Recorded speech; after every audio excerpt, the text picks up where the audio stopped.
قال يا إبليس ما لك ألا تكون مع الساجدين قال لم أكن لأسجد لبشر خلقته من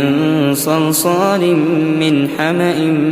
مسنون قال فاخرج منها فإنك رجيم وإن عليك اللعنة إلى يوم الدين قال رب فأنظرني إلى يوم يبعثون قال فإنك من المنظرين إلى يوم الوقت المعلوم قال رب بما أغويتني لأزينن لهم في الأرض ولأغوينهم أجمعين إلا عبادك منهم المخلصين